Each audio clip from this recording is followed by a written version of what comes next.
Hello everyone. उम्मीद है आप ठीक होंगे और पढ़ाई अच्छे से कर रहे होंगे बेटा। तो हम पढ़ रहे थे क्लास 12 केमिस्ट्री का D and F block chapter, जिसके अंदर हमने बात करे थे हम संक्रमण तत्वों के रासायनिक गुणों के बारे में। संक्रमण तत्वों के रासायनिक गुणों में हमने बहुत सारी प्रॉपर्टी डिस्कस कर ली है। आज हम बात करने वाले हैं बेटा चुंबकीय गुण के बारे में, मैग्नेटिक प्रॉपर्टीज। साथ में हम बात करेंगे रंगीन यौगिक या आयनों का निर्माण। दोनों ही प्रॉपर्टी एग्जाम के पॉइंट ऑफ व्यू से वेरी मोस्ट इंपोर्टेंट है बेटा, बहुत ज्यादा इंपोर्टेंट है। दोनों में से उम्मीद है कि 2026 के पेपर में आपको एक प्रॉपर्टी जरूर देखने को मिल सकती है, मोस्ट इंपोर्टेंट। तो चलिए आज इन टॉपिक को समझते हैं। तो हम बात कर रहे थे बेटा चुंबकीय गुण की, मैग्नेटिक प्रॉपर्टी की। मैग्नेटिक प्रॉपर्टी को समझने के लिए हम बेसिक टर्म्स की बात करते हैं। पहले मान लीजिए मेरे पास बेटा ये एक नाभिक है और इस नाभिक के चारों ओर एक वृत्ताकार कक्षा है जिसके अंदर बेटा इलेक्ट्रॉन गति कर रहे हैं। मान लीजिए एक इलेक्ट्रॉन ये है और एक इलेक्ट्रॉन ये है। मैं बात कर रहा हूं कि मेरे पास एक कक्षक है जिसके अंदर अधिकतम 2 इलेक्ट्रॉन आ सकते हैं। जैसे कि आप जानते हैं कि एक कक्षक के अंदर अधिकतम 2 इलेक्ट्रॉन आ सकते हैं। अगर एक इलेक्ट्रॉन की डायरेक्शन बेटा एंटी क्लॉकवाइज है या क्लॉकवाइज है, सॉरी, अगर एक इलेक्ट्रॉन की डायरेक्शन क्लॉकवाइज है यानी कि घड़ी की दिशा में है, तो दूसरे इलेक्ट्रॉन की डायरेक्शन होगी एंटी क्लॉकवाइज, घड़ी की विपरीत दिशा में।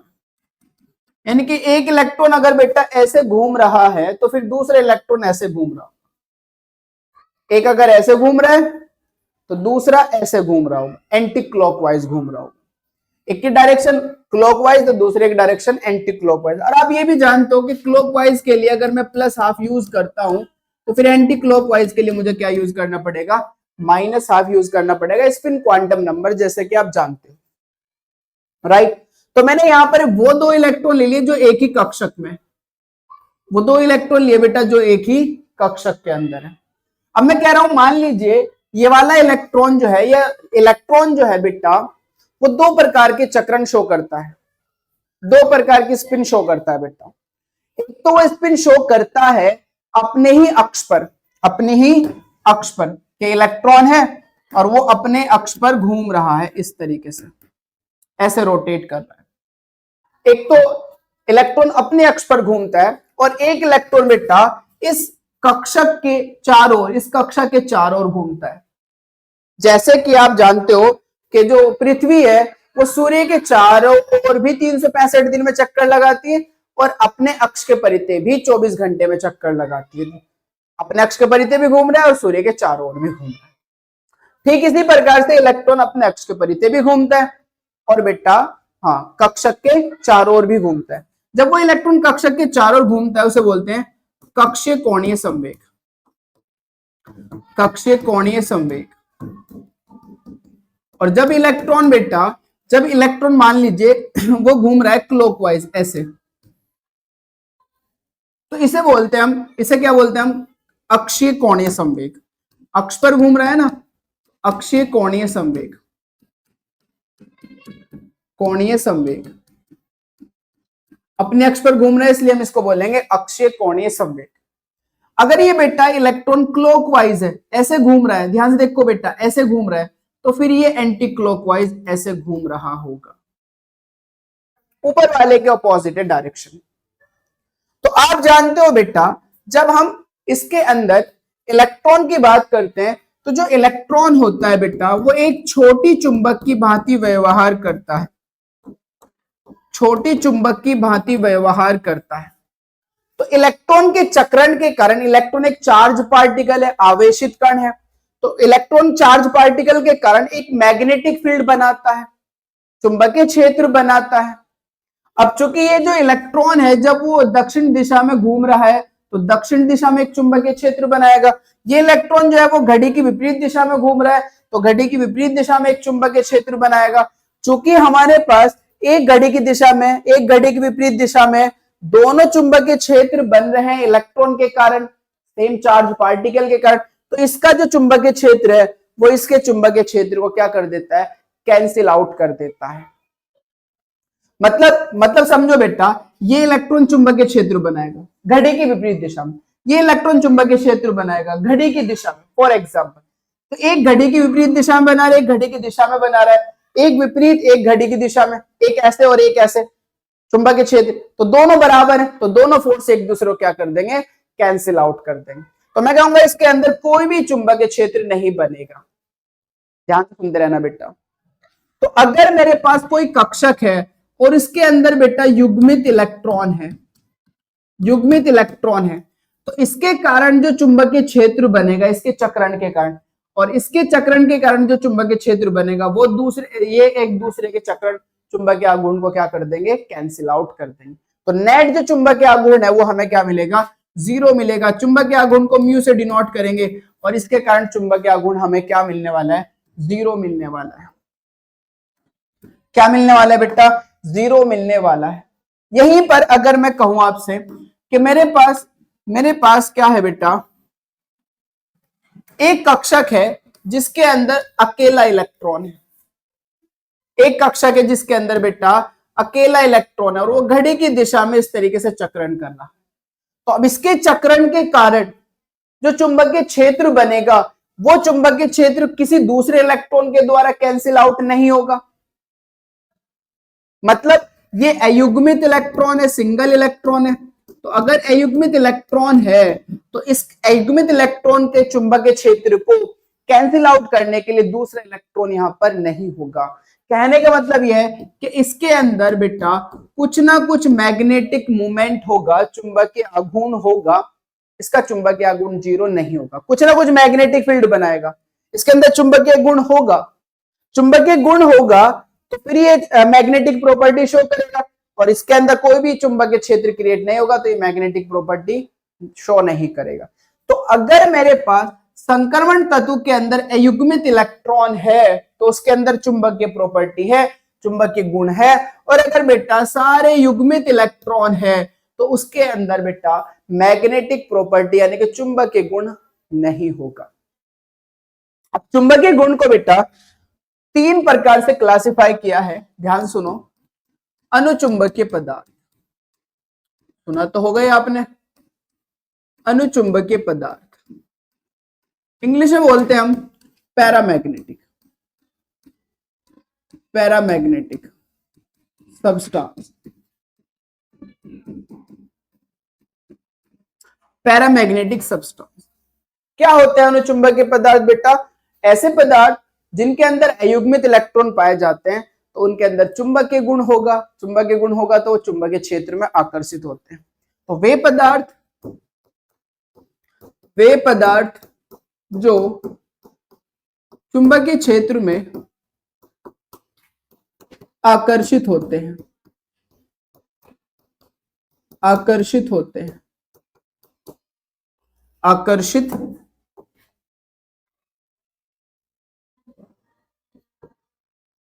सॉरी जो चुंबकीय क्षेत्र में क्या होते हैं बेटा, आकर्षित होते हैं, तथा जिनमें अयुग्मित इलेक्ट्रॉन पाए जाते हैं। भाई अयुग्मित इलेक्ट्रॉन होगा तभी तो चुंबकीय क्षेत्र होगा, और अगर चुंबकीय क्षेत्र होगा तभी तो मैग्नेटिक फील्ड में वो अट्रैक्ट होंगे, आकर्षित होंगे यानी कि अफेक्टेड होंगे, तथा जिनमें अयुग्मित इलेक्ट्रॉन पाए जाते हैं, अयुग्मित इलेक्ट्रॉन पाए जाते हैं। अब यहां पर आपको ये बात पता होनी चाहिए कि किसी की के अंदर चुंबकीय गुण होने के लिए उसके अंदर अयुग्मित इलेक्ट्रॉन का उपस्थित होना कंपलसरी है। अगर किसी पदार्थ के अंदर अयुग्मित इलेक्ट्रॉन उपस्थित है तो उसके अंदर चुंबकीय गुण होगा, और अगर अयुग्मित इलेक्ट्रॉन उपस्थित नहीं है तो उसके अंदर चुंबकीय गुण नहीं होगा। तो अनुचुंबकीय पदार्थ किसे कहते हैं बेटा, ऐसे पदार्थ जो चुंबकीय क्षेत्र में आकर्षित होते हो तथा जिनमें अयुग्मित इलेक्ट्रॉन पाए जाते हो। दूसरी हम बात करते हैं बेटा लोह चुंबकीय पदार्थ की, लोह चुंबकीय पदार्थ, लोह चुंबकीय पदार्थ को इंग्लिश में बोलते हैं फेरो मैग्नेटिक सब्सटेंस,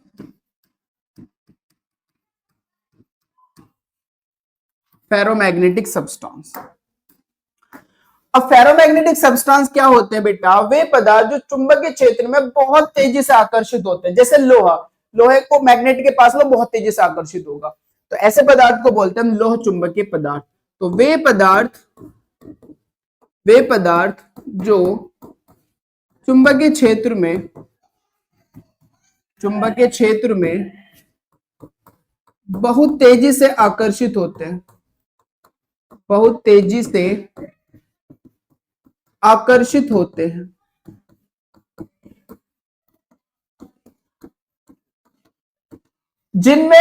जिनमें अधिक संख्या में अयुग्मित इलेक्ट्रॉन उपस्थित होते हैं, जिनमें अधिक संख्या में बेटा अयुग्मित इलेक्ट्रॉन उपस्थित होते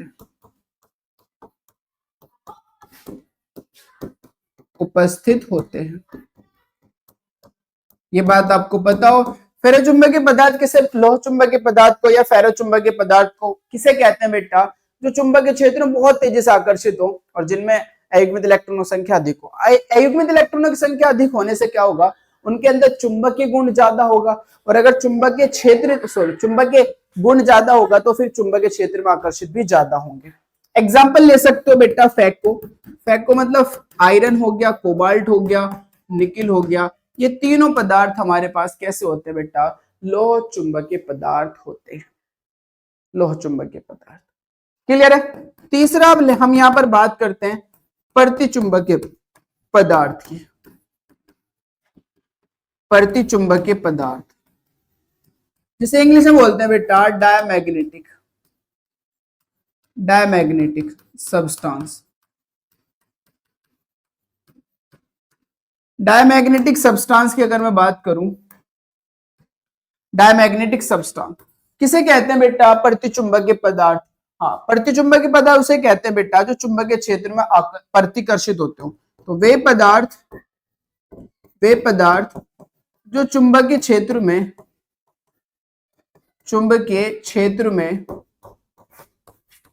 प्रतिकर्षित होते हैं,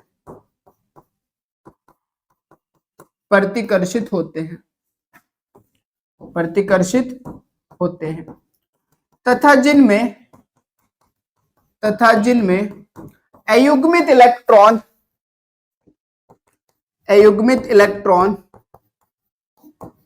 उपस्थित नहीं होते हैं, जिनमें अयुग्मित इलेक्ट्रॉन उपस्थित नहीं होते हैं। जिनमें अयुग्मित इलेक्ट्रॉन उपस्थित नहीं होंगे उनके अंदर जो मैग्नेटिक क्षेत्र होगा, मैग्नेटिक चुंबकीय क्षेत्र होगा, वो नहीं बनेगा। चुंबकीय क्षेत्र नहीं होगा तो उसके अंदर चुंबकीय गुण नहीं होगा, जिस कारण वो चुंबकीय क्षेत्र में क्या होंगे? प्रतिकर्षित होंगे। इनके एग्जाम्पल आप ले सकते हो जिंक समूह के तत्व जैसे ZnHgCd। इनमें सभी के अंदर जो डी उपकोष होती है वो फुल फिल्ड होती है, और फुल फिल्ड होने की वजह से इनके जो डी कक्षक पूर्ण होने की वजह से इनमें एक भी अयुग्मित इलेक्ट्रॉन नहीं होगा, जिस कारण ये सारे के सारे जो एलिमेंट्स होंगे वो प्रतिचुंबकीय पदार्थ कहलाएंगे, मतलब ये चुंबकीय क्षेत्र में प्रतिकर्षित। क्लियर है बात बेटा? अगर मैं बात करूं आगे की ओर, हम बात कर रहे हैं क्योंकि हम बात करते हैं चक्रण चुंबकीय आघूर्ण की। चक्रण चुंबकीय आघूर्ण हम जब फाइंड आउट करते हैं बेटा तो कौन सा आघूर्ण फाइंड आउट करते हैं? चक्रण चुंबकीय आघूर्ण, जिसे डिनोट करते हैं म्यू एस से। किससे डिनोट करते हैं? म्यू एस से। म्यू बना रहा हूं बेटा, म्यू एस से डिनोट करते हैं। तो म्यू एस हम चक्रण चुंबकीय आघूर्ण कैसे निकाल सकते हैं बेटा? चुंबकीय आघूर्ण म्यू एस कैसे निकाल सकते हैं? उसका एक फॉर्मूला है, और वो फॉर्मूला जनरली आपको पता ही होगा कि म्यू एस बराबर √n+2, और इसकी जो यूनिट होती है वो बीएम होती है। बीएम मतलब बोहर मैग्नेटॉन। जहां n क्या है बेटा? जहां हमारे पास जो n है वो अयुग्मित इलेक्ट्रॉनों की संख्या है, अयुग्मित इलेक्ट्रॉन की संख्या है। इस फॉर्मूले से हम किसी के अंदर मैग्नेटिक क्षेत्र निकाल सकते हैं, मैग्नेटिक मूवमेंट निकाल सकते हैं, कितना चुंबकीय आघूर्ण बना रहा है या इसके अंदर कितना चुंबकीय आघूर्ण होगा, मैग्नेटिक प्रॉपर्टी कितनी होगी। अयुग्मित इलेक्ट्रॉनों की संख्या से डिपेंड करेगा। जितने ज्यादा अयुग्मित इलेक्ट्रॉन होगा उसके अंदर चुंबकीय क्षेत्र उतना ज्यादा होगा, जितना कम अयुग्मित इलेक्ट्रॉन होगा चुंबकीय क्षेत्र उतना कम होगा, मतलब चुंबकीय गुण उतना ही कम होगा। फॉर एग्जाम्पल फॉर एग्जाम्पल मैं यहां पर बात कर रहा हूं बेटा Mn डाई पॉजिटिव की, जिसका एटॉमिक नंबर है 25। इलेक्ट्रॉनिक कॉन्फ़िगरेशन अगर मैं बनाऊं Mn डाई पॉजिटिव का, तो मैग्नीज 25 परमाणु क्रमांक होता है, आर्गन तक बेटा 18 होता है, 4s के अंदर 2 इलेक्ट्रॉन डालूंगा तो 18 और 2 20, बचे 5 इलेक्ट्रॉन वो डी में जाएंगे तो 3d5।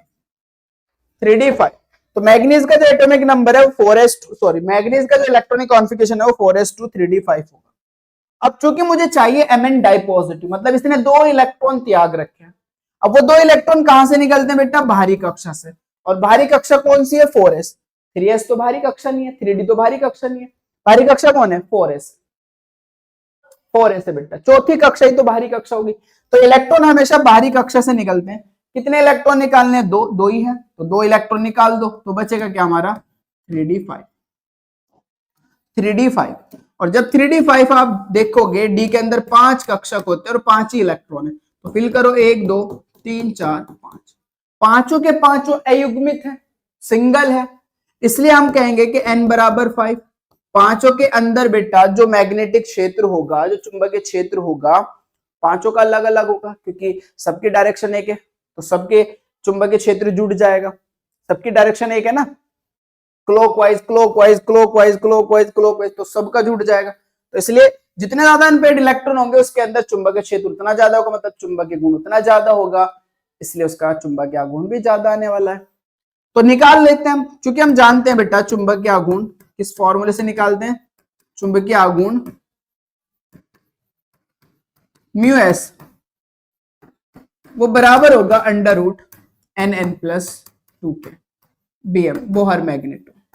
n का नंबर कितना बेटा? 5, तो 5 रखूंगा मैं, तो 5 5 + 2 BM, और 5 + 2 7, 7 पंजे 35, तो 35 आ जाएगा बेटा। और 35 का जब रूट निकालोगे तो आपको पता है 36 का रूट पता होता है ना, 36 6 का रूट होता है, 36 का रूट 6 होता है ना बेटा, तो 36 के आसपास ही तो है 35, इसका मतलब 6 के आसपास आंसर आने वाला है, तो इसका आंसर आएगा 5.92 BM। 5.92 BM, ये लो भाई साहब इसका चुंबकीय आघूर्ण। तो जितने ज्यादा अनपेयर्ड इलेक्ट्रॉन होंगे उसका चुंबकीय आघूर्ण भी उतना ही ज्यादा होगा। हमारे पास अगर मान लीजिए स्कैंडियम ट्राई पॉजिटिव है, स्कैंडियम का एटॉमिक नंबर होता है बेटा 21 होता है। इलेक्ट्रॉनिक कॉन्फ़िगरेशन बनाऊंगा तो 4s0 3d0, क्योंकि स्कैंडियम 21 का एटॉमिक नंबर होगा 4s2 3d1। 21 है ना भाई, 20 और 1 21। अब मुझे तो स्कैंडियम ट्राई पॉजिटिव का चाहिए था, 2 इलेक्ट्रॉन यहां से निकालना पड़ेगा, बचा निकालने 3 है ना, तो 1 यहां से निकालूंगा बेटा। भाई मुझे 3 इलेक्ट्रॉन निकालने, पहले तो कहां से निकलेंगे? बाहरी कक्षा 4s, 4s से 2 इलेक्ट्रॉन निकाल दिए, बचा 1 इलेक्ट्रॉन, वो कहां से जाएगा बेटा? 3d से। तो स्कैंडियम डाई पॉजिटिव का क्या मिलेगा? 4s में भी 0, 3d में भी 0, तो n बराबर 0, एक भी अयुग्मित इलेक्ट्रॉन नहीं होगा। अगर n का मान 0 होगा तो म्यू तो आप जानते हो भाई, √NN+2। अब n ही 0 है, n का मान ही 0 है, इसलिए म्यू एस भी क्या आ जाएगा हमारा? 0 आ जाएगा। तो अगर इसके अंदर एक भी अयुग्मित इलेक्ट्रॉन नहीं होगा तो उसका चुंबकीय आघूर्ण क्या हो जाएगा? 0 हो जाएगा। इसी प्रकार से आप निकाल सकते हो बेटा टाइटेनियम ट्राई पॉजिटिव का। अब टाइटेनियम ट्राई पॉजिटिव में अगर हम देखें तो टाइटेनियम का जो एटॉमिक नंबर होता है वो होता है 22। इलेक्ट्रॉनिक कॉन्फ़िगरेशन 4s2 20 और 3d2 20 और 2 22, 20 और 2 22। अब मुझे बनाना तो टाइटेनियम ट्राई पॉजिटिव का है, तो कैसे बनाऊंगा बेटा? मुझे पता है कि मैं बाहरी कक्षा से इलेक्ट्रॉन निकालता हूं, बाहरी कक्षा में कितने हैं? 2, तो 2 तो यहां से निकलेंगे, निकालने कितने? 3, तो बचा 1 इलेक्ट्रॉन, वो कहां से निकलेगा बेटा? 3d से निकलेगा। तो इसका इलेक्ट्रॉनिक कॉन्फ़िगरेशन क्या आएगा? 4s0 3d1, 4s0 3d1 क्या आएगा बेटा? 4s0 3d1 ये आएगा। अब यहां पर अगर आप देखोगे डी के अंदर 1 इलेक्ट्रॉन, इसलिए इसका अनपेयर्ड इलेक्ट्रॉन 1 होगा, और अगर 1 होगा तो इसका चुंबकीय आघूर्ण म्यू एस हम निकालें अगर, तो √NN+2। n कितना है बेटा? 1 है, तो मैं 1 रख लेता हूं, तो 1 1 + 2, 1 और 2 3, 3 ही कम 3, तो 3 ही आ जाएगा √3, और √3 होता है हमारे पास बेटा, √3 की जो वैल्यू होती है वो 1.5 1.73। कितनी होती है बेटा? 1.73। तो टाइटेनियम ट्राइपॉजिटिव के अंदर जो चुंबकीय आघूर्ण आने वाला है वो 1.73। तो चुंबकीय आघूर्ण के लिए बेटा अयुग्मित इलेक्ट्रॉन की उपस्थिति होना कंपलसरी है। अगर अयुग्मित इलेक्ट्रॉन उपस्थित है तो उसके अंदर चुंबकीय आघूर्ण होगा। इसी प्रकार से अगर मैं बात करूं तो अगर बेटा मेरे पास, अगर आप देखो अनपेड इलेक्ट्रॉन, अयुग्मित इलेक्ट्रॉन निकालना तो सीख ही जाओगे, अयुग्मित इलेक्ट्रॉन, और यहां पर मेरे पास चुंबकीय आघूर्ण। अगर मेरे पास अयुग्मित इलेक्ट्रॉन का संख्या 0 है तो चुंबकीय आघूर्ण भी 0 होगा। अगर अयुग्मित इलेक्ट्रॉन की संख्या 1 है तो चुंबकीय आघूर्ण अभी हमने निकाला 1.73 होगा। अगर अयुग्मित इलेक्ट्रॉनों की संख्या 2 है तो फिर इसका आएगा 2.84। अगर अयुग्मित इलेक्ट्रॉन की संख्या बेटा 3 है तो इसका आएगा 2.87, और अगर 3.87, और अगर अयुग्मित इलेक्ट्रॉनों की संख्या बेटा 4 है तो इसका हमारे पास जो मैग्नेटिक मूवमेंट आएगा वो 4.90। अगर 5 है तो हमारे पास कितना आएगा बेटा? 5.92। तो इसी प्रकार से बेटा अधिकतम तो 5 ही अयुग्मित इलेक्ट्रॉन हो सकते हैं क्योंकि डी के अंदर 5 कक्षक है।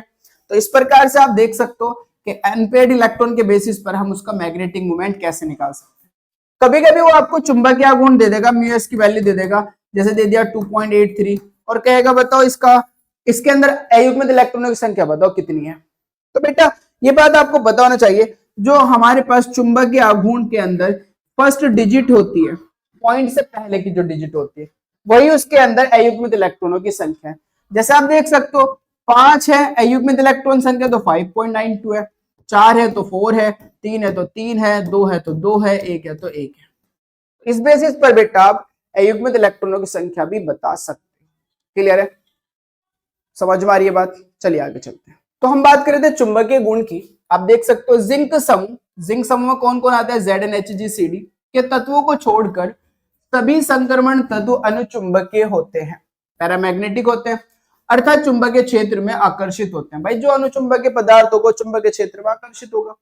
इसका कारण इनमें N-1d कक्षकों में अयुग्मित इलेक्ट्रॉनों की उपस्थिति है। बिल्कुल भाई, अगर अयुग्मित इलेक्ट्रॉन उपस्थित होंगे तभी तो उसके अंदर चुंबकीय क्षेत्र होगा, यानी कि चुंबकीय गुण होगा, तभी वो चुंबकीय क्षेत्र में आकर्षित होगा। जिंक समूह के तत्व प्रतिचुंबकीय डायमैग्नेटिक होते हैं, अर्थात चुंबकीय क्षेत्र में प्रतिकर्षित होते हैं। बात हुई थी हमारे पास। इसका कारण इनमें अयुग्मित इलेक्ट्रॉनों की अनुपस्थिति है, क्योंकि इनमें अयुग्मित इलेक्ट्रॉन उपस्थित नहीं होते। FeCO में अनुचुंबकीय लक्षण अन्य तत्वों की अपेक्षा कहीं अधिक होता है। इनके अंदर जो अनुचुंबकीय लक्षण होता है वो अन्य तत्वों की अपेक्षा बहुत ज्यादा होता है।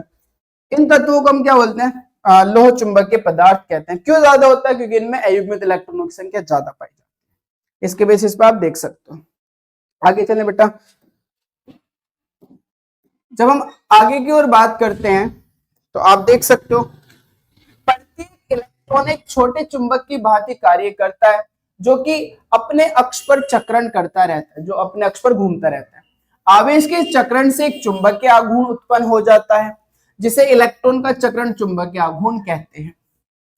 अयुग्मित इलेक्ट्रॉनों के लिए चक्रण चुंबकीय आघूर्ण की गणना निम्न सूत्र से की जा सकती है। तो चुंबकीय आघूर्ण जो होगा बेटा √Vn √NN+2 BM। BM मतलब बोहर मैग्नेटॉन, ये यूनिट है हमारे पास चुंबकीय आघूर्ण की। जहां हमारे पास N क्या है बेटा? अयुग्मित इलेक्ट्रॉनों की संख्या है। ये बात हो चुकी है, एक एक बात मैं बता चुका हूं।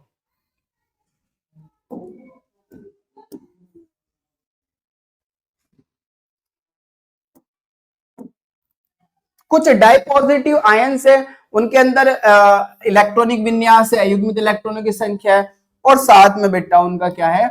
हमारे पास चुंबकीय आघूर्ण है। चुंबकीय आघूर्ण को किस फॉर्मूले से निकालते हैं? मैंने आपको बताया म्यू एस से डिनोट करते हैं, और निकालते किस फॉर्मूले से? NN+2 से। अब ये आपको मैंने बता भी दिया, फिर भी हम बात कर लेते हैं। अगर मेरे पास आयन है Sc ट्राइपॉजिटिव, तो इसका इलेक्ट्रॉनिक विन्यास होगा 3d0। अब इसके अंदर तो अयुग्मित इलेक्ट्रॉन कितने हैं बेटा? N0 है, और अगर N0 है तो इसके अंदर चुंबकीय आघूर्ण भी 0 होगा। लेकिन अगर Ti ट्राइपॉजिटिव है तो इसका इलेक्ट्रॉनिक कॉन्फ़िगरेशन 3d1, मतलब इसके अंदर एक अयुग्मित इलेक्ट्रॉन होगा, और अगर एक अयुग्मित इलेक्ट्रॉन होगा तो इसका चुंबकीय आघूर्ण 1.73 होगा।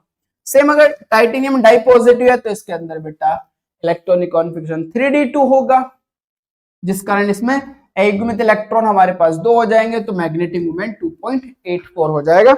और इस बेसिस पर आप बना सकते हो, जैसे vanadium di positive 3d3, 3 unpaired electron होंगे, अयुग्मित इलेक्ट्रॉन की संख्या 3 होगी, मैग्नेटिक मोमेंट 3.87 होगा। Cr डाई पॉजिटिव 4 हमारे पास 3d4 होगा, इसके इलेक्ट्रॉनिक विन्यास 4 अयुग्मित इलेक्ट्रॉन होंगे, चुंबकीय गुण होगा 4.90। ऐसे Mn डाई पॉजिटिव बेटा 3d5 5 अयुग्मित इलेक्ट्रॉन होंगे और इसके अंदर जो बेटा चुंबकीय गुण होगा 5.92 होगा। मैंने बता दिया था आपको, चुंबकीय गुण का जो फर्स्ट नंबर है वो बताता है अयुग्मित इलेक्ट्रॉनों की संख्या। जैसे इसके अंदर अयुग्मित इलेक्ट्रॉन संख्या 4, इसके अंदर 3, इसके अंदर 2, इसके अंदर बेटा 1 और यहां पर अगर 0 है तो यहां भी 0 होंगे। इसके बेसिस पे आप देख सकते हो। क्लियर है बात बेटा? अब बात करते हैं क्वेश्चन की।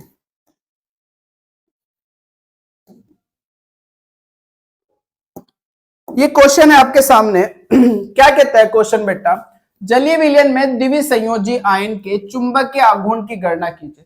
द्विसंयोजी आयन मतलब जिसकी संयोजकता 2 है या जिसपे डाइवैलेंसी चार्ज है, 2 प्लस चार्ज है, यदि इसका परमाणु क्रमांक 25 है तो मुझे इसका चुंबकीय आघूर्ण बताना है। सेम मेरे पास 25 परमाणु क्रमांक Mn का होता है, अगर आपको पता हो। डाई पॉजिटिव चार्ज है क्योंकि द्विसंयोजी है, जलीय में है तो एक्वस है, परमाणु क्रमांक 25 है। इलेक्ट्रॉनिक कॉन्फ़िगरेशन बनाओगे तो 4s0 3d5 बन जाएगा। स्टार्टिंग में जो एग्जांपल लिया था वो इसी का लिया था। अनपेड इलेक्ट्रॉन देखोगे 5 है तो चुंबकीय आघूर्ण निकाल सकते हो। चुंबकीय आघूर्ण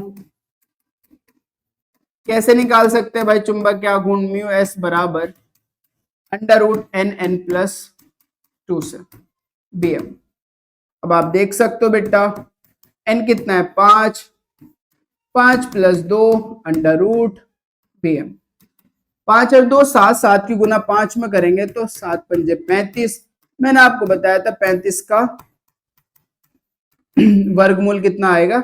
5.92, जो कि लगभग 6 के बराबर होने वाला है, क्योंकि 36 का रूट ही तो 6 होता है और ये 35 36 के आसपास ही है, तो ये भी 6 के आसपास होगा, 5.92। इस तरीके से आप क्वेश्चन कर सकते हैं। नेक्स्ट क्वेश्चन पे चलते हैं। क्वेश्चन नंबर 2 देख सकते हो बेटा, M di positive aqueous ion, NCERT का क्वेश्चन है। Zn बराबर 27 के लिए परचक्रण मात्र मतलब स्पिन ओनली, जिसे हम चक्रण भी कह सकते हो नॉर्मली, चक्रण चुंबकीय आघूर्ण की गणना कीजिए। मुझे चुंबकीय आघूर्ण निकालना है। मेरे पास एम डाई पॉजिटिव आयन है, एक्वस है, परमाणु क्रमांक 27 है। कितना है बेटा? 27 है, 27। तो इसका इलेक्ट्रॉनिक कॉन्फ़िगरेशन बनाऊंगा तो आप बना सकते हो बेटा 27 का, तो 4s20 के बाद 18 के बाद 2 आएगा, 4s20 बचे 7 इलेक्ट्रॉन, 3d7। इलेक्ट्रॉनिक विन्यास सीखा था हमने बनाना। मुझे चाहिए एम डाई पॉजिटिव का, तो यहां से 2 इलेक्ट्रॉन निकालने पड़ेंगे, इलेक्ट्रॉन भारी कक्षा से निकलते हैं, तो 4s में तो 0 हो जाएगा और 3d7 हो जाएगा। अब 3d7 बना लो। बनाओगे, डी के अंदर 5 कक्षक होते हैं, 7 इलेक्ट्रॉन, 1 2 3 4 5 6 और 1 7। तो अयुग्मित इलेक्ट्रॉन कितना होगा बेटा? 3, 1 2 3। अगर अयुग्मित इलेक्ट्रॉन 3 है तो मैं इसका चुंबकीय आघूर्ण निकाल सकता हूं √NN+2 से। बोहर मैग्नेटॉन, यहां पे लिख ले रहा चुंबकीय आघूर्ण, चुंबकीय आघूर्ण, राइट बेटा। अब यहां पर वैल्यू पुट कर दो। n कितना है हमारे पास? n है बेटा 3, 3 + 2 5, 5 3 15, तो 15 आ जाएगा। √15 अगर आप निकालोगे तो ये 16 के बराबर ही, आप जानते हो लगभग, तो 16 के अगर बराबर है तो आने वाला है। 16 का रूट तो हमारा कितना होता है बेटा? 4 होता है, तो 4 से थोड़ा सा कम होगा, लगभग 4 के बराबर होगा, तो मैं से लिख सकता हूँ 3.87 ये आ जाएगा मैग्नेटिक मोमेंट। ठीक है बेटा, आगे चलते हैं। बात करते हैं रंगीन यौगिकों या फिर रंगीन आयनों का निर्माण। चलिए इसको समझते हैं। हम बात करते हैं बेटा रंगीन यौगिकों के निर्माण की। अगर आपसे पूछे कि संक्रमण धातु रंगीन यौगिकों का निर्माण करते हैं, इसका कारण बताओ, इसका कारण भी बेटा क्या है? अयुग्मित इलेक्ट्रॉनों की उपस्थिति। जैसे कि हमने देखा है कि जो संक्रमण तत्व है वो चुंबकीय गुण प्रदर्शित करते हैं। किसके कारण करते हैं? क्योंकि उनमें अयुग्मित इलेक्ट्रॉन पाया जाता है। तो जैसे उनके अंदर बेटा अयुग्मित इलेक्ट्रॉन के कारण वे चुंबकीय गुण प्रदर्शित करते हैं, ठीक वैसे ही अयुग्मित इलेक्ट्रॉन की उपस्थिति के कारण जो संक्रमण तत्व वो रंगीन यौगिकों का या फिर रंगीन आयनों का निर्माण करते हैं। तो चलिए इसको समझते हैं बेटा, इसको एक एग्जांपल से समझ लेते हैं। मैं बात कर रहा हूं टाइटेनियम, जो कि हमारी बुक में भी है, टाइटेनियम H2 के 6 ट्राई पॉजिटिव, ये एक उपसह संयोजक यौगिक है बेटा, उपसह संयोजक यौगिक है, कोऑर्डिनेशन कंपाउंड है बेटा। इस बात को समझना, उपसह संयोजक यौगिक जो है वो नेक्स्ट चैप्टर ही है, जो कि उस चैप्टर के अंदर हम डिटेल में बात करने वाले हैं। फिलहाल आपको समझना है कि टाइटेनियम H2 का 6 ट्राई पॉजिटिव, इसमें अगर मैं टाइटेनियम की ऑक्सीकरण अवस्था निकालूं तो टाइटेनियम को मैं X मान लूंगा, पानी उदासीन होता है, पानी पर कोई चार्ज नहीं होता, तो H2 का चार्ज 0 होगा। गुना करूंगा बेटा, कितने H2 के मॉलिक्यूल हैं? 3, और बराबर इस पूरे ब्रैकेट पर उपस्थित आवेश कितना है? +3 है, तो +3 के बराबर। तो 6 की 0 में गुना करोगे 0 हो जाएगा, तो फाइनली X हमारे पास किसके बराबर आएगा? +3 के बराबर। क्लियर है बात? बहुत अच्छा। तो टाइटेनियम जो है वो यहां पर हमारा +3 टाइटेनियम ट्राई पॉजिटिव स्टेट में है। अब मैं इसके इलेक्ट्रॉनिक विन्यास बनाऊंगा बेटा, और जब मैं इसका इलेक्ट्रॉनिक विन्यास बनाऊंगा, हमने पीछे भी बनाया था, तो इसके इलेक्ट्रॉनिक कॉन्फ़िगरेशन बना था 4s03d1, 4s03d1, मतलब इसमें एक अयुग्मित इलेक्ट्रॉन है, एक अयुग्मित इलेक्ट्रॉन उपस्थित है, एक अयुग्मित इलेक्ट्रॉन 3D कक्षक में उपस्थित है। अब एक अयुग्मित इलेक्ट्रॉन उपस्थित होने के लिए होने की वजह से क्या होगा बेटा, इसको समझते हैं, इसको समझते हैं। होता क्या है हमारे पास, जब टाइटेनियम ट्राई पॉजिटिव है, बस ओनली टाइटेनियम ट्राई पॉजिटिव, तो इसके पास जो हमारे पास डी कक्षक है, 5D कक्षक, ध्यान से सुनना बेटा, ये समान ऊर्जा के 5D कक्षक है, समान ऊर्जा के 5D कक्षक, समान ऊर्जा के बेटा 5D कक्षक है, सेम एनर्जी के 5D कक्षक, जिसके अंदर आपने देखा कि इसके अंदर एक अयुग्मित इलेक्ट्रॉन प्रेजेंट है, टाइटेनियम ट्राई पॉजिटिव। लेकिन जब यहां पर लिगेंड अप्रोच करता है, कौन आता है बेटा? लिगेंड आता है। लिगेंड का काम यहां पर कौन कर रहा है? H2। लिगेंड कौन होते हैं, किन्हें लिगेंड कहते हैं, वो सारी बात हम किस में करेंगे? उपसह संयोजक यौगिक के अंदर करेंगे। ऐसा मान लो कि टाइटेनियम से जब H2 रिएक्शन करता है, जुड़ता है जाकर, तो होता क्या है कि जो मेटल के ऑर्बिटल्स है और जो लिगेंड के ऑर्बिटल्स है, यानी कि पानी के जो कक्षक है, उनके बीच प्रतिकर्षण लगता है। उनके बीच क्या लगता है? प्रतिकर्षण। और प्रतिकर्षण के कारण ये जो 5D कक्षक है, ये दो भागों में टूट जाते हैं, दो भागों में विखंडित हो जाते हैं, दो भागों में टूट जाते हैं। तो इस बात को समझो बेटा, ये दो भागों में टूट जाएंगे, दो कक्षक अलग हो जाएंगे और 3 कक्षक हमारे अलग हो जाएंगे। इन दो कक्षक को हमने Eg कहा और इन 3 कक्षक को हमने T2G कहा।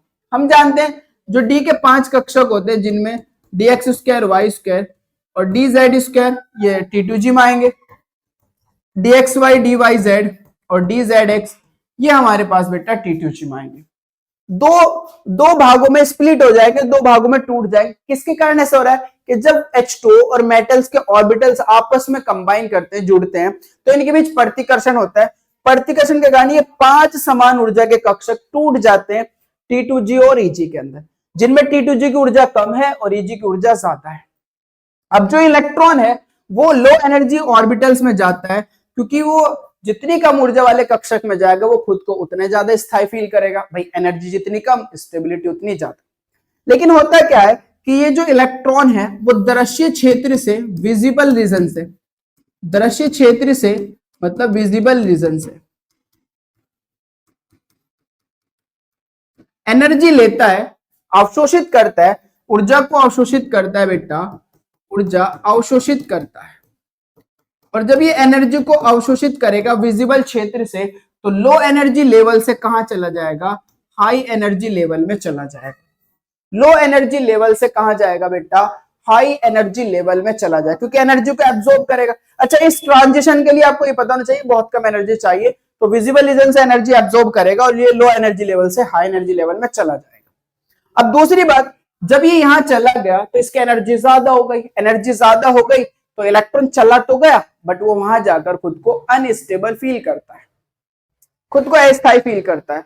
और जब वो खुद को अस्थायी फील करता है तो वो वापस आना चाहता है, और जब वो वापस आएगा तो जो एनर्जी इसने अवशोषित करी उस एनर्जी को इमिट करता हुआ आएगा। तो जो एनर्जी ये बेटा अवशोषित कर रहा है उस एनर्जी को फोटोन के रूप में क्या करेगा, अवशोषित करेगा, फोटोन यानी कि रेडिएशन की फॉर्म में। और यही रेडिएशन हमें किसकी फॉर्म में दिखती है, रंग के फॉर्म में दिखती है।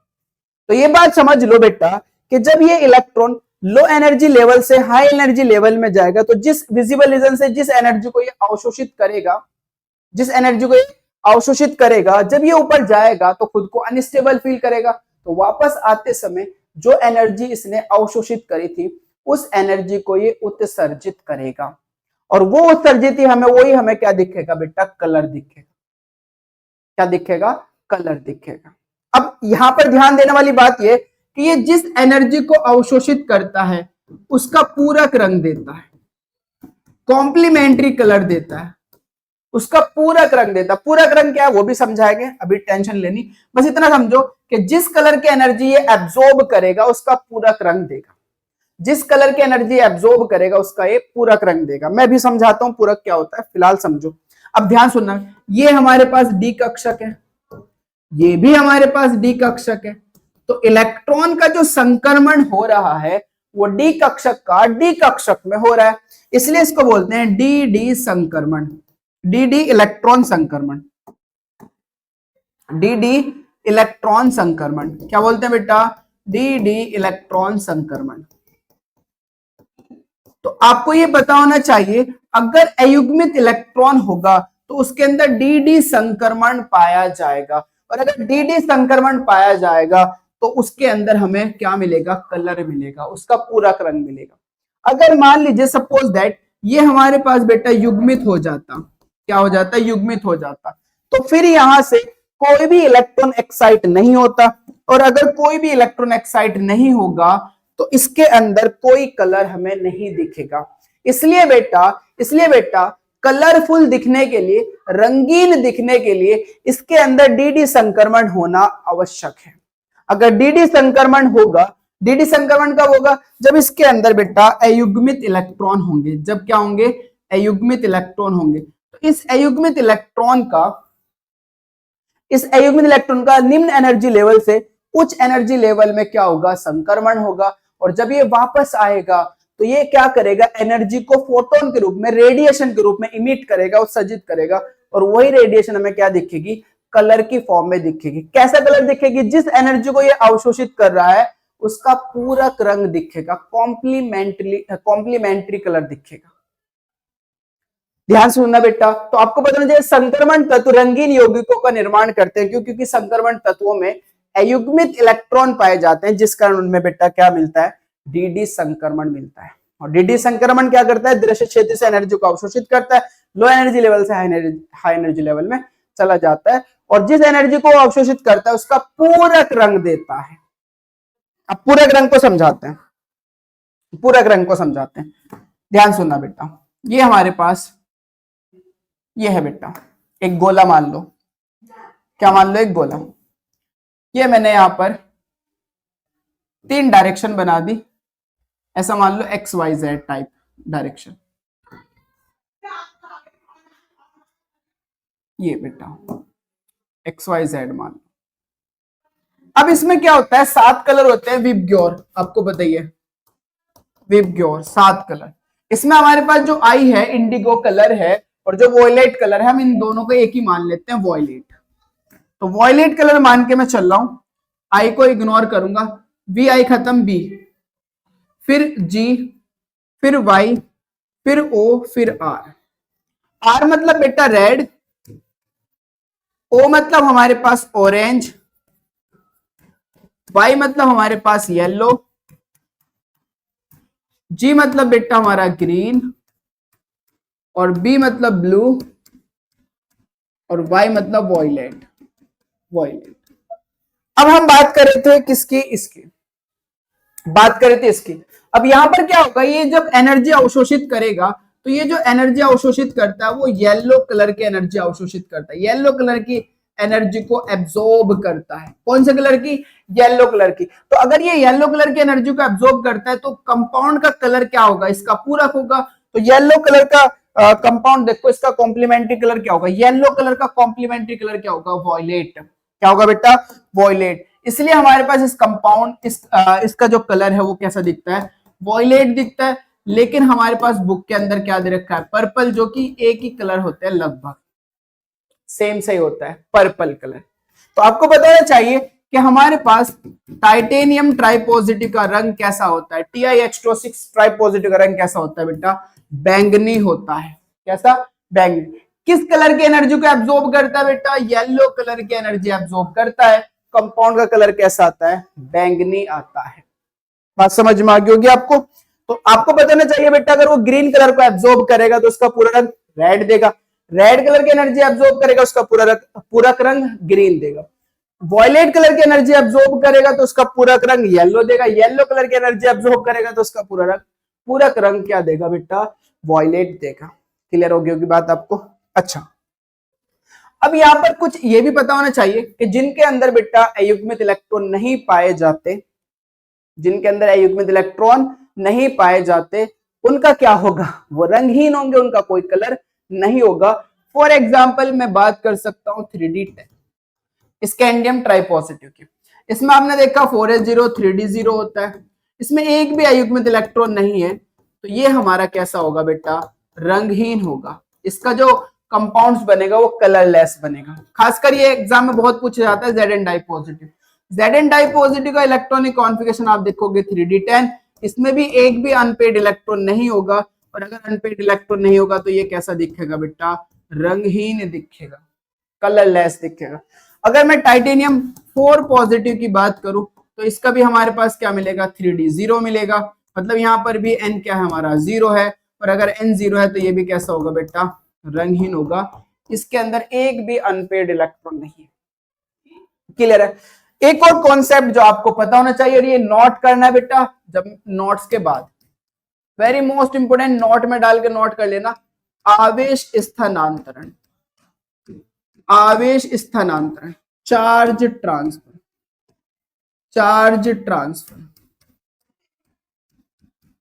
Charge transfer.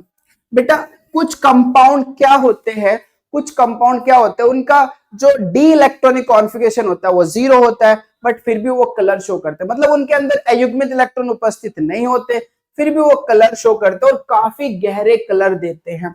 जैसे एग्जांपल, जैसे KMnO4, KMnO4 बैंगनी रंग का होता है, बैंगनी रंग का होता है, और अगर आप देखोगे तो इसकी जो डी है ना वो 3d0 बैंगनी रंग का होता है।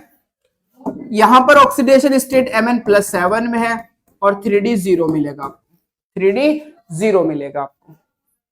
मैग्नीज की जो ऑक्सीडेशन स्टेट है वो +7 है, जिस कारण इसका जो डी इलेक्ट्रॉनिक कॉन्फ़िगरेशन होगा वो 3d0 होगा। 3d0 मतलब एक भी अनपेड इलेक्ट्रॉन नहीं है, बट फिर भी एक ऐसा कलर दे रहा है, बैंगनी रंग दे रहा है, फिर भी एक कलरफुल है। जैसे आप देख सकते हो बेटा K2Cr2O7, यहां पर जब Cr को देखोगे वो +6 में, +6 में है तो 3d0 है, फिर भी ये हमारे पास कैसा रंग देता है बेटा? गुलाबी रंग देता है। फिर भी ये कैसा रंग देता है?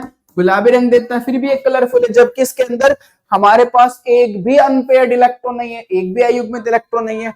इससे आगे अगर आप चलो लेड क्रोमेट पे चलो, लेड क्रोमेट पे चलो, तो ये ऑरेंज कलर देता है बेटा, नारंगी जिसे बोल देते हैं हम, नारंगी कलर देता है बेटा। ये कैसा? नारंगी कलर देता है ना। और यहां पर देखोगे Cr+6 में है तो 3d0 है, फिर भी ये कलर शो करता है। कॉपर सल्फाइड देख लो, CuS देख लो, ये फिर भी कलर शो करता है। तो इसका कारण क्या है? इसका कारण है भाई आवेश स्थानांतरण, चार्ज ट्रांसफर।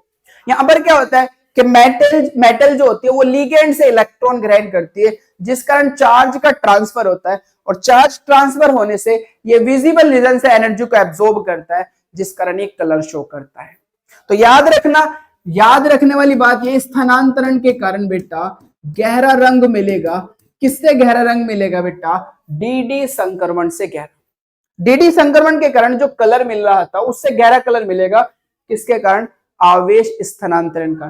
तो कुछ कंपाउंड आवेश स्थानांतरण के कारण बेटा क्या शो करते हैं?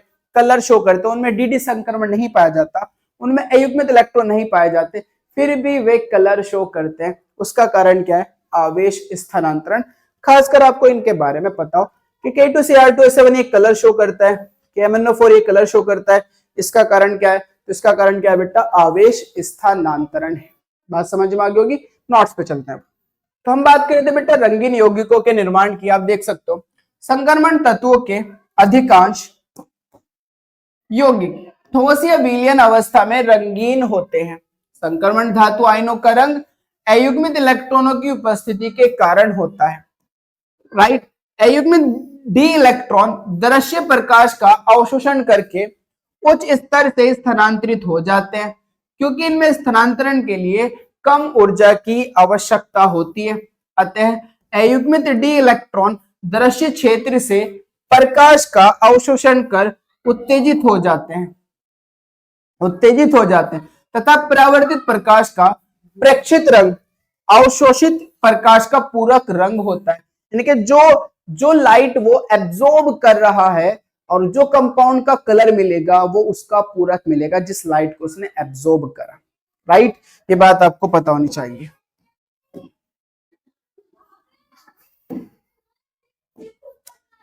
देखो बेटा यह देखा गया है कि ऐसे संक्रमण धातु आयन जिनके डी कक्षक पूर्ण या खाली है रंगहीन होते हैं, उनका कोई कलर नहीं होता क्योंकि उनमें अयुग्मित इलेक्ट्रॉन नहीं पाए जाते। जैसे आपके सामने है हमारे पास ये, मैं अगर कॉपर की बात करूं तो इसका इलेक्ट्रॉनिक कॉन्फ़िगरेशन 3d10 होगा जिसके अंदर एक भी अयुग्मित इलेक्ट्रॉन नहीं है। Ag+ की बात करूं तो 4d10 होगा, Ku+ की बात करूं तो 5d10 होगा। इन सब के अंदर डी कक्षक पूर्ण रूप से भरी हुई है, मतलब इसमें एक भी अयुग्मित इलेक्ट्रॉन नहीं है। अयुग्मित इलेक्ट्रॉन होगी तो कलर क्या होगा? रंगहीन होगा। Zn डाई पॉजिटिव की बात करें बेटा तो इसमें 3d10 होगा। Cd डाई पॉजिटिव की बात करें तो इसमें 4d10 होगा। Hg डाई पॉजिटिव की बात करें बेटा इसमें 5d10 होगा। तो इनके अंदर भी डी कक्षक पूर्ण रूप से भरी हुई है, मतलब इनमें भी अयुग्मित इलेक्ट्रॉन नहीं है जिस कारण ये भी रंगहीन होंगे। तो अगर मान लीजिए कोई कंपाउंड ऐसे दिख जाए आपको ZnH2O4 डाई पॉजिटिव, इस तरह कंपाउंड देगा आपको और कहेगा बताओ इनमें से कौन सा उपसंयोजक यौगिक रंगहीन है। तो मेटल उठाओ और मेटल की ऑक्सीडेशन स्टेट निकालो कि मेटल कौन सी ऑक्सीडेशन अवस्था में, उसका इलेक्ट्रॉनिक विन्यास बनाओ। इलेक्ट्रॉनिक विन्यास में अगर उसके अंदर अयुग्मित इलेक्ट्रॉन प्रेजेंट है तो वो कलर शो करेगा, और अगर अयुग्मित इलेक्ट्रॉन प्रेजेंट नहीं है तो वो कलर शो नहीं करेगा। इससे नेक्स्ट जब हम चैप्टर पढ़ेंगे उसके अंदर कलर के बारे में बात करेंगे तो वहां अच्छे से समझ में आ जाएगी बात आपको। यहाँ पर अगर हम बात करें स्कैंडियम ट्राइपॉजिटिव की तो 3d0 होगा बेटा, 3d0 होगा। तो आप देख सकते हो कि इसके अंदर भी एक भी अयुग्मित इलेक्ट्रॉन प्रेजेंट नहीं होगा। टाइटेनियम 4 पॉजिटिव की बात करेंगे तो ये भी 3d0 होगा। तो इनमें किसी के अंदर भी अयुग्मित इलेक्ट्रॉन उपस्थित नहीं है जिस कारण ये रंगहीन होंगे। खासकर मैंने आपको बताया एक चार्ज ट्रांसफर का कॉन्सेप्ट, उसको दिमाग में बैठा लेना। आई होप कि आपको चीज अच्छे से क्लियर हो होगी और आपको सारी बातें समझ में आई होगी। पढ़ते रहिए, मेहनत करते रहिए। Thank you for watching.